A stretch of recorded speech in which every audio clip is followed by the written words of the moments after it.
Undat. So, silang tatlo ipa-fast talk ko. Yung sagot nila, ikaw ang magbe-verify. Ano ibig sabihin na ikaw magbe-verify? Kung yung sagot nila sa pinagpilian nila na fast talk ay tama sa mga sagot nila, nakikita mo, na-observe mo. Okay? So, yun ang, ikaw ang verifier tungkol sa mga fast talk. Siguro alam mo na yung fast talk, di ba? Okay, sige. Unang tanong! Tanong! Welcome to Boy Abundat Show! Okay, fast talk muna tayo. Sa isang tanong, kayong tatlo sasagot. Tapos, uulitin ko, siya yung verifier. Sasabihin niya kung totoo na-observe niyo sa inyo yon, yung mga sagot niya. Okay? Unang tanong, personal na kasiyahan or kasiyahang pampamilya? Ano? Personal na kasiyahan or kasiyahang pampamilya? Personal. Okay. Pamilya. Okay. Choose lang na isa o hindi mo alam. Personal na Pamilya. pampamilya. Okay, now you verify kung nakita mo yung sa kanila. Self-love eh. Oo, self-love. Self-love muna siya. Talaga, oo. Okay, next. Nahanap niya yung sarili niya. Alright, next. Yung pangalawa. Ano naman, family-oriented. Yung Okay. dalawa. Nakita ko naman din. Sige. Next. Mapanuri o mapagbigay? Ano? Mapanuri o magbika? Yung future wife ninyo, mapanuri o sa future mapagbigay? wife. Akala ko. Sa future wife. Okay, mapanuri o mapagbigay? Mapanuri. Ikaw. Mapanuri yung sinusuri. Oo. Alamin niyo ba kung tama ito? Oo, Nung tama. inaalam niya muna kung Oo. tama ba Ano ito. siya, o hindi. masyadong ano yun? Ano yan? Oo, magsusuri ka muna. O, Sorry, di ba mo to? muna yung mga ano, kung okay ba, Critical ganito, thinking muna siya. Bakit di mapagbigay? Wala na usapan. Wala, Okay na wala. yan. Oo, yung decision mo ganyan yun. Okay. Oo. Ikaw. Mapanuri. Gusto mo mas mapanuri ikaw? Mapanuri. Mapanuri, oh. Yes! Yes? Yes. Parang hindi ko naman Ano nakita naman? sa kanila yun eh. Kasi Yes. parang ano, Si Renzo before, hindi siya ayaw nga nila na mapanuri. Gusto nila ano lang eh. Okay na yan pa, sige na. O, todo mo yan. Pero syempre, ibang usapan yun sa babae. So gusto niya mas mapanuri sa babae. Oo, siyempre. So, willing kayo. kayong willing kayong makipag-argument. Oo. Willing sila makipag-argument. Okay, next! Magplano sa kinabukasan o i-take ang araw-araw ng isang hakbang? One step at a time, ang ibig sabihin nun. Ganun din naman yung Ganun din yun. Ganun din naman Hindi, yung magpaplano is nakaano ka, nagpe-prepare ka. Yung ngayon, yung katulad ng attitude mo na you go with the flow, yung one step at a time ka lang. Oh. Ikaw, Positive attitude din naman yung one step at a time. okay. Once step at a time naman talaga dapat. Ako rin. One step at a time. Oo, ganun din naman talaga. Hindi naman pwede lahat. So ayaw yung magplano mo na ngayon. Hindi yung ngayon nahakbang ako ngayon. Tapos bukas hakbang ko Kasi isa. ang plano One kasi- step at a time. Ang Kumbaga, plano hindi mo lahat combination yayakapin. Ikaw mo na magsalita ng Dapat salita. combination ng ng pagplano tsaka one step at a time. Oh, so it should be combination. O Oo. ikaw. Combine. Combine din. Kasi pag plano lang, pas hindi na Hindi naman Hindi nasusunod. mo Oo, wala. mauwi sa frustration. Mapufrustrate ka Pag lang. one step at a time ka lang ng Oo, one step diba? at a time. Kasi Hindi mo marami pinaplano. pwedeng magbago eh. Oh. Hindi mo pinaplano. Kontrabita ka na naman eh. Next question. Next question. Alright, this one. Family dinner or individual meals? Family dinner. Family dinner. Nakita mo sa kanila yun? Okay, yes. Family dinner. Next. Nagtutulungan or independent-minded? Paano ba? Sa pamilya? Sa pamilya na to, whether our family or your future family, nagtutulungan or independent-minded, whether it's our family or your future family. Para sa naman yun eh, para family yun eh. Oh. Nagtutulungan. Nagtutulungan. Tulungan. Nagtutulungan. Maganda nagtutulungan pero dapat kaya din ng independent. So, kailan ang magiging independent? Ano yung worst scenario? Ano worst scenario? Katulad ako eh. Pag nasa barko, ako lang naman talaga aasahan ko. Sarili ko lang naman eh. Ayun, okay. Alright. Correct. Ikaw. Tutulong syempre kung kaya. Oo. Kung tutulong, Ano kung may talaga? maibibigay kang tulong, ganun. Okay. Alam mo na. So, siya magbibigay talaga ng tulong. May bibigay din ng tulong. Mas maganda talaga tulong-tulong. Tapos, Yes. mag-isip, ito yung contribution ko sa isip ko. Maganda. Then, let's go together. Find it out. Okay, next. Pagkakaroon ng malaking pamilya o piliing maging single? Malaking Grabe pamilya. naman yung malaking pamilya. O, siyempre, tayo nga. Ano yung standard ng malaking pamilya? O, sige, more than 5. O, kasi tayo Kasama 5 na ka tayo. na. eh. Syempre masaya yun. Kaso, Masaya na yun. Kaya mo. Kung kaya mo. Kung kaya mo mag-provide, yes, why not? Okay. Ikaw muna, malaking pamilya or maging forever single? Siyempre, mas masaya talaga yung malaking pamilya. Kaya, but you should know how to provide. Kung syempre Yeah, financial pamilya. stable ka, masaya yung Yes. malaking Pamilya. Malaking pamilya. Ikaw, Malaking pamilya din. wala. Malaking pamilya. Handa ka na ba to? Mas masaya yun kung kaya nga nila yun. Oo. Pero syempre malulungkot naman tayo kung nakikita natin ang dami Hindi na nilang naging anak. gusto kasi. Analyze na yung Ay, bawat ganyan. tanong. Bakit? Kailangan talaga yun. I-analyze. Di ba parang sex or chocolate, ganun Oo, yung mga ganun. Mas maganda nga kasi mayroong analyzer. Oh, Mamaya yung nakakatawa. Siyempre, yung hindi mamaya naman yung- pwedeng gayahin yung yung kailangan magkaroon tayo ng twist. Okay, next. Career-oriented woman or family-centered woman? Naku, mahirap yun. O, diba? Career-centered woman or family-oriented woman? Family-oriented. Mas gusto niyo yung family-oriented. Ano, hindi nag-work.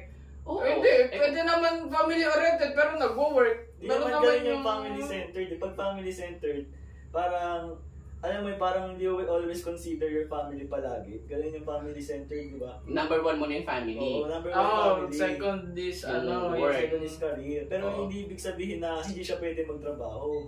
Oh, pero isa lang pipiliin mo. Siyempre, yung ano yung priority niya? Oh, yun nga, family. Family-oriented. Dapat Ikaw. kasi strict lang sa isa. Oo. Hindi Nag-analyze niya. Inaano nyo kasi. Ito family-centered, oh, family-centered. O, ikaw muna. Babaeng may trabaho pero hindi family-centered o babaeng walang trabaho Ano ba yan? pero family-centered. Ikaw. Ay, question. Family-oriented or Walang career- huwag niyo imagine na may career yung family-oriented. Family-oriented lang o... But you have to accept the reality in life. May mga babae nga na... Kaya nga! Oh. Paano nga pag yun nga pagpipilian Dapat ang pwede pagpilian din na ako mag-career. nag-work na babae Oo, o pero hindi, family-oriented. o nasa bahay lang. Dapat Yun na lang. honest to one. Kung Oo. ano lang. Nasa bahay lang o... Eh, syempre kailangan may career. May career Oo. syempre. O, ikaw. May career syempre. Ikaw. Oh, ikaw. Eh, kasi nga, ilaano ka. Kaya nga ano ka nga. Gusto mo nasa bahay lang. Maganda nga Oo, kasi maganda may nga. career, pero Oo. syempre family-oriented. Diba, ipinopra mo din. Kaya nga eh. Kaya nga isasakripisyo nyo dapat yung isa. Oo, isa lang dapat mauna. So, ikaw ay career... Ako career-oriented. Ang gusto mong career-oriented woman. So, pero syempre secondary yung magiging family-oriented. Kasi, So, kayo, Kasi masaya naman family-oriented. kami. Career na. Walang family eh. Kung... Career na? Hindi, sabi, pag family oriented, walang trabaho eh. Ayoko naman eh. Gusto ko may trabaho yung... Ayoko rin kasi wala na yung babae. Ayaw mo rin ng... Ay, bakit ito tinanggap ko na naman trabaho ko pa? Ay, tulok! Ikaw Kaya pa nga sundero yan. nag-decision. Tulok! Sundera. Ilan ang mga lupain mo? Ay, di ba gusto ko mag-work nun? Sabi mo, o paano ko makakapag-work? Sunod-sunod yung Naku. case-to-case basis naman yun. Okay, next! Okay, eto naman for yourself. Travel or homebody? Wala, parang same ako dun eh. Parang pares ka doon? Oo, pag nasa bahay, bahay lang talaga. Pag nasa trabaho, nasa galaan din naman. Okay, ikaw. Travel or homebody? Grabe. Travel. Travel. Yes, travel. Dapat talaga travel. Yan naman sabi ko sa kanila, enjoy. Tapos pagka nandito ako tulad si Renzo, gusto ko sa kanya yon nasa bahay lang siya. Pero may sariling mundo. Hindi ka siya paminsan-minsan na lumalabas, pero may sariling mundo. Okay, next. Ito medyo conflicting din. Mapagmahal or expressive sa pamamaraan? Ano ibig sabihin ng mapagmahal? Yung alam mo yun, yung she will do showy, she will do everything. Pero yung isa naman, yung expressive sa pamamaraan, yung gusto nilang ibigay, yun lang pamamaraan yung pagmamahal. Yung love language. May love niya. language. Oo, may siya. love language siya. Okay, correct. Mapagmahal or expressive sa kanyang pamamaraan? Mapagmahal.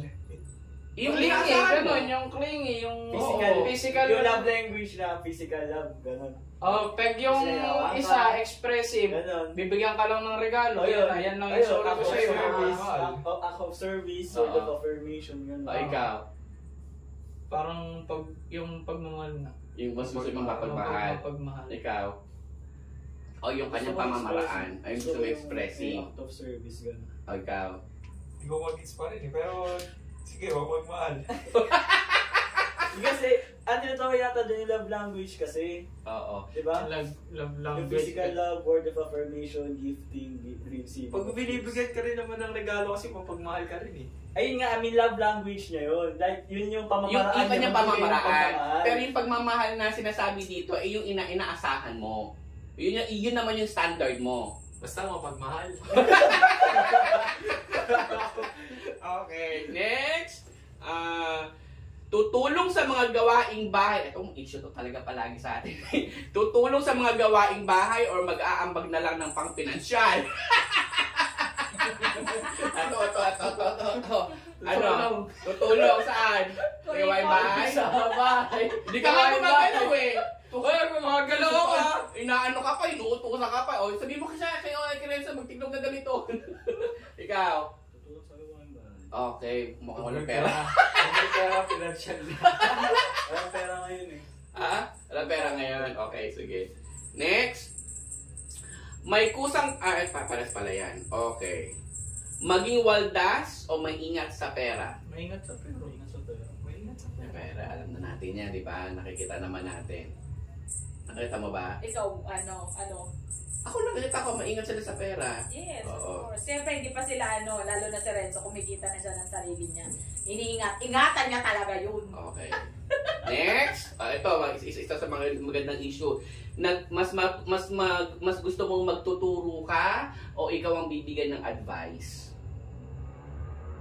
Mas gusto mong ikaw ang Kung magbibigay ng advice kaysa ikaw ang bibigyan. Oo. Vice versa. Ikaw ang magtuturo ng advice o ikaw ang tuturuan mag-advise? O ikaw magtuturo. ikaw magtuturo. Pero ayaw mo mabigyan ka ng advice. Pwede din. O ikaw.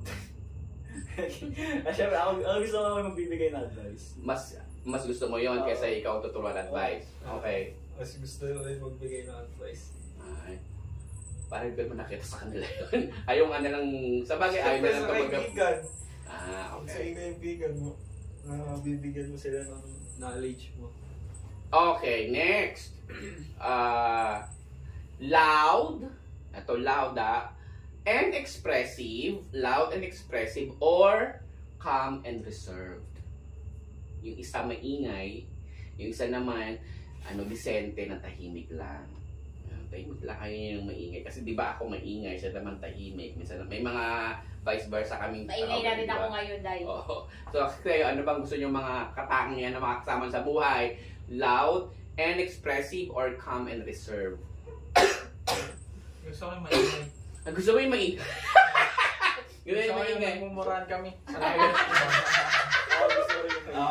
Gusto mo yung maingay? Kasi yung maingay nga nakita mo agad yung personality, no? Yes. Kasi pag reserve, wala. Talo ka. Si Renzo siya, maingay din.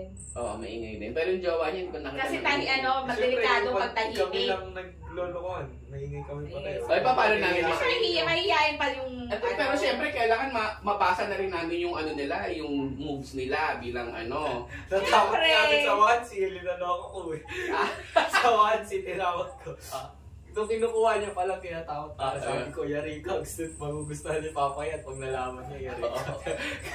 Sabi niya. Kasi linaloko, yung una akala niya nagbibiro. Tapos nga nung sinabi ko sa kanya nung nagsabi, sabi ko, yari ka, nalaman na ni Papa. Sabi, wala! Balik mo na, ayoko na, bigay mo na lahat yan, sabi ko. Hindi, sabi hindi i-reveal lang kasi Sabi ko, hindi, linaloko lang kita. Isang beses lang naman susuotin yun, sabi ko. Okay. Sige, wala namang problema yun. Diyos ko, binibigay naman lahat yun. Okay, next! Napapansin na maliit na detalye or focus sa mas malaking picture. Di ba? Pag tumitingin tayo ng isang bagay, ang katulad kanina, di ba? Yung mga, kahit sa maliit na bagay, tinitingnan yung pagkakamali o gusto nyo, huwag na natin pag-usapan yung maliliit na bagay, tingnan na natin yung mas maganda kinalabasan. Ano mas gusto mo doon? Renz, Yung sa maliliit na bagay. mas gusto mo yung nakikita yung maliit na Sinasolve bagay. agad yung maliliit. Okay. Sige, next. Maliliit na bagay din. Maliliit na bagay na nakikita. Tapos pag-argumentohan ninyo. Okay, next. Bigger pictures. Mas gusto mo yung bigger picture na wag na natin pag-usapan yan, maganda naman ang resulta.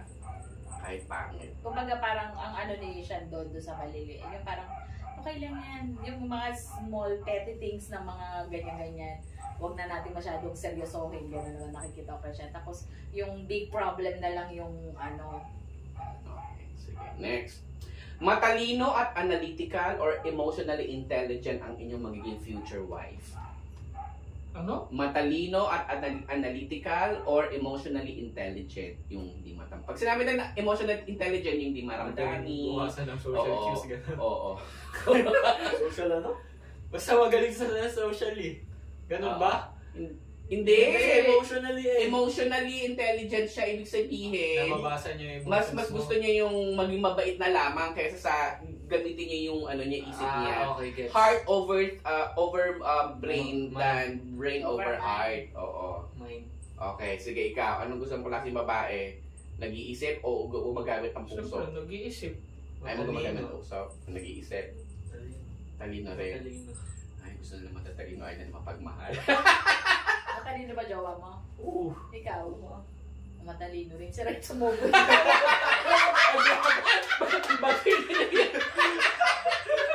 Ang smart ninyo lahat eh, no? Next. Okay na yan, ano? Mas hinahangaan ang tradisyon o ang mas gusto niyo yung gumagawa ng pag-usbong na bagong idea. Yung katulad namin kasi kami mas kami. Medyo traditional kami. Pero accepted namin ng new ideas. Pero si Lola mo talagang old tradition yan. So kayo kayo? Sa new idea. New ideas. New idea. So ayaw ng mga old tradition. Siguro kung magta-tradition, yung mga magaganda lang. Yung mga tumatak sa amin. Ganun. Katulad ng Like yung sa family natin, manood ng pelikula. family tradition. Family tradition, Okay. Sige, ikaw. Okay, basta yung Parang itutuloy mo yung kahit magkaanak ka. At least mararanasan mo Kasi family yung nakuha ko dito rin sa atin. sa family. Oo, Oo. importante kasi Importante yun. Oo. Next. May punto na si Owie. Oo. Parang Oo, nakuha niya yung puto ng jowa niya. gumana na. Pagdating ng Kasal. So, next. Hindi, Nueva Ecija ganun. Okay, next. Ano ba? Pwede na? Comfort zone or laging handa sa challenges? Gusto mo na sa comfort zone ka lang or you will accept challenges in life? Paano comfort zone? Yung ano lang, Ikot ka lang I don't wanna sa try box another mo. new things. Pero hindi ka magdedate ng Ah. risk kung sa laging sigurado ka. Oo. Sa safe. Sa kahon Sa mo safe lang zone, sa ikaw. safe Eh, nasa challenging zone naman lagi ako eh. Talaga ba? Siman ako eh. Wow.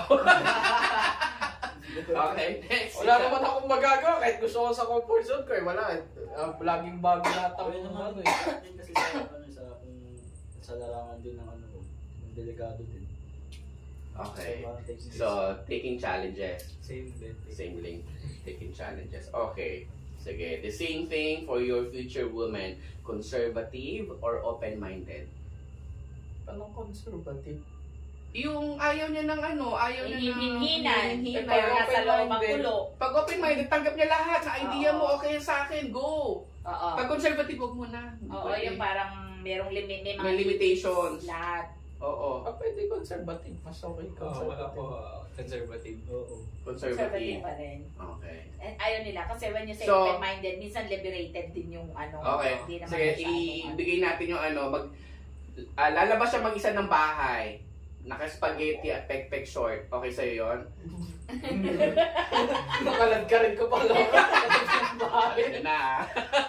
Ayaw. So, pero pagkasama kayo naka-spaghetti, pek-pek short, okay? Hindi rin. Hindi Sa pa akin, din. okay lang kung Kung Kasama. depende kasi sa lugar. For example, Nandun kaya nasa mo beach. sila. Oh, depende talaga sa Oo, lugar. depende sa lugar. Ito Kung naman sa din lugar siya. na pupunta. Kung sa beach, syempre, magsuswimming suit ka. Pero kasi Okay. kapag Oh my kunyari- Pero kung ano, papapaaway ka lang. Oo, mapapaaway ka. Oo. Hindi na. Nasa mall kayo, Hindi na. nakaganon. Oo. Siyempre, pag-uusapan natin, pek-pek short nga eh. Kaya O, hindi nga. naman, Pwede Depende naman na sa dagat. lugar. hindi naman swimsuit ang pinag-usapan dito. Natural, lang mag-suit ka ng swimsuit sa Eh, mall. For example, sa mall, magbe-pek-pek short ka, nakakrap Diba, ka. alam mo, marami. O, mga teenager. O Diba? kaya nga, ayaw O, nga nila nun. Okay, They're next. conservative. Last na to. Passionate o methodical sa paggawa ng mga bagay? Ano ba ibig sabihin ng passionate? Yung nandun yung hilig niya, ibibigay niya lahat, yung kaalaman niya, o mas gusto niya na, okay, one at a time lang, gawin natin to para mas maayos. Methodological, methodical, okay. Methodical, passionate, yung bigay hilig. Okay. Kasi kung hindi mo gusto ginagawa mo, wala rin sense. Oo. Mababurn out ka. Okay.